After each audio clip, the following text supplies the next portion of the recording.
Hello दोस्तों, कैसे हैं आप सभी। मैं हिमानी आप सभी का स्वागत करती हूँ अपने मिनी व्लॉग में। आशा करती हूँ आप सभी ठीक होंगे। मैं भी एकदम ठीक हूँ और उम्मीद कर रही हूँ कि आप सभी को मेरी वीडियोस पसंद आ रही हैं। तो अगर पसंद आ रही हैं तो लाइक फॉलो ज़रूर कीजिएगा और अंत तक मेरी वीडियो को ज़रूर देखिएगा, क्योंकि आज मैं आप सबको लेके जा रही हूँ सावन के दूसरे सोमवार में अपने पास में ही स्थित अल्मोड़ा से लगभग 8 किलोमीटर की दूरी पर स्थित है ये मंदिर।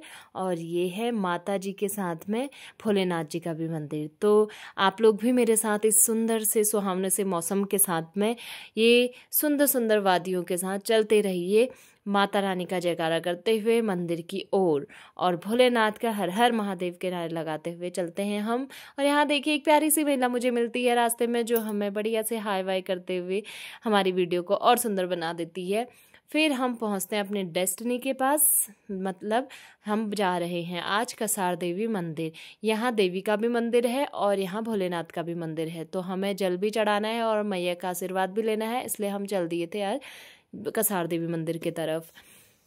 आज माँ साहब जी की मैंने सेल लगवाई थी, क्योंकि उनको और मुझे एक साथ जल चढ़ाना था। तो आगे कुछ उनको छुट्टी मिले ना मिले जो भी होगा, पर एक सोमवार तो पूरे सावन में जोड़े में जल चढ़ाना अच्छा ही होगा, इसलिए हम लोग चल दिए थे। और यहाँ हमारी जो मैडम है ना, ये मेरी बिटिया रानी, ये पूरी सीढ़ियाँ खुद से चढ़ी हैं। तो आप लोग कितने भी दूर से किसी भी तरीके से आ रहे हैं ना, तो आप लोग भी बहुत आसानी से यहाँ सीढ़ियों को पार कर सकते हैं, क्योंकि ये छोटी सी बच्ची 2 साल 2 माह की, ये देखिए बिना थके बिना कुछ हुए पूरी सीढ़ियाँ चढ़ के खुद से आई है। बस भोलेनाथ के मंदिर पे मैं उसे लेके गई थी, क्योंकि यहाँ पे थे बंदर। इतनी सी सीढ़ियाँ उन्होंने खुद चढ़ी हैं।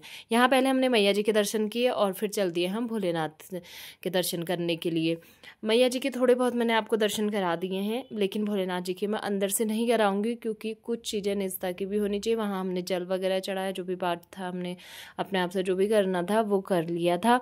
और यहाँ भगवान जी का हाथ जोड़ के हम लोग इंतज़ार कर रहे थे अपनी पड़ोसन मैडम का। ये देखिए हमारी दोस्त कहें पड़ोसन के, जो भी हम लोग माने, ये है हमारी मैडम। देखिए कभी भी वीडियो में अच्छे से ये आ ही नहीं सकती है, ये बस मुंह ही छुपाती रहती है कि मैं मोटी पता नहीं कितनी तो ये मोटी है। फिर यहाँ माँ साहब अपने ध्यान में लगे थे, पर बेटी कहाँ उन्हें छोड़ने वाली थी, वो फिर वहाँ भी गोद में बैठ गई।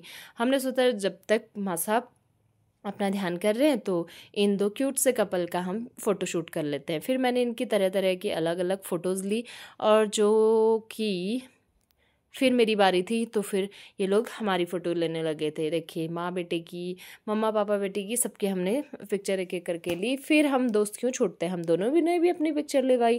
फिर मैं, दोस्त और उनके हस्बैंड, हम लोग चले गए थे उस पहाड़ी पे, जहाँ पे मतलब उस पत्थर के यहाँ पे जहाँ पे विवेकानंद जी ने करी थी तपस्या। और मसाब आ गए थे नीचे, इन्होंने खाई मैगी वैगी सब लोगों ने, और मेरा और दोस्त का था फास्ट, तो हमने नहीं खाई थी। फिर घर आई तो घर पे मेरे आने वाले थे भैया, उनके लिए बनाई मैंने, उनके लिए और नोमू के पापा के लिए बनाई मैंने दाल चावल और सैलेड वगैरह जो करना था वो किया।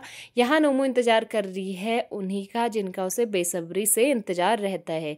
2 लोग हैं उसकी लाइफ में, पहले हैं उसके चाचा और दूसरे उसके ताऊ। 2 लोगों का वो इंतज़ार इस तरीके से करती है ना, पूछो मत, बस हो गया। यहाँ रह गए चाचू, आ गए हैं जो अपनी कार लेके, और यहाँ वो वेट कर रही है चाचू का कि चाचू कहाँ चले गए हैं। वो परेशान हो गई थी, उसे लगा कि चाचू वापस चले गए हैं। घर के अंदर आई और रोने लगी कि मेरे चाचू कहाँ गए। वो ग्लास की तरफ भी देख रही है कि पानी तो किसी ने पिया नहीं, तो फिर गए कहाँ मेरे चाचू, रोने लगे। हमने बोला वो वापस चले गए, पर जैसे ही उसने देखा कि मेरे चाचू तो आ गए, इतने सारे जेम्स लाए, पहले तो वो गुच्छा हो गई कि आप चले कहाँ गए थे। लेकिन फिर जब उसने उतने सारे प्यार देखा, और ये देखिए बिगाड़ने वाले लोग, ये मेरी बच्ची को क्या ही बोलूँ, इनका बोल नहीं सकती ना, क्या करूँ, बस मजबूरी है। और इतने सारी जेम्स लेके पहुंच गए थे चाचू। फिर इन लोगों ने खाया खाना, और उनको खाना खिलाने के बाद मैं नोमू को सुला दिया था। फिर मैं आ गई थी किचन में, क्योंकि मैं भी सुबह से थक चुकी थी, तो थोड़ा सा चाय मैंने अपने लिए बनाई। और 4:30-5 बज गया था, तो 4 दाने मूंगफली के मैंने भी अपने लिए भून के खा लिए थे। फिर यहाँ पे मेरी मैडम उठ गई थी, तो मुझे रात की तैयारी भी करनी थी, इसलिए मैं उसे साइड पे लेके जितना मेरे से हो पाता था वो पहले करी। फिर थोड़ी देर उसे खिलाया, उसका नाश्ता उसे कराया। फिर उसे कराने के बाद मैं फिर से लग गई थी अपने और कामों में, और उसे पकड़ लिया था पापा ने। यहाँ मेरा बन गया था लगभग पूरा खाना। मैंने प्लेट सजानी भी शुरू करी थी, ये वो वाली थी जो मुझे पड़ोस में अपनी एक छोटी बच्ची रहती है उनके लिए लेके जाना था। और यहाँ चाचू और बेटी की मस्ती चली रही है, पापा को लगी हुई है जोरों की भूख। सारा खाना सजाने के बाद भी ये दोनों खेल रहे थे, तो उन्होंने कहा मुझसे तो रुका जाने का नहीं है और मैं खाना कर रहा हूँ शुरू।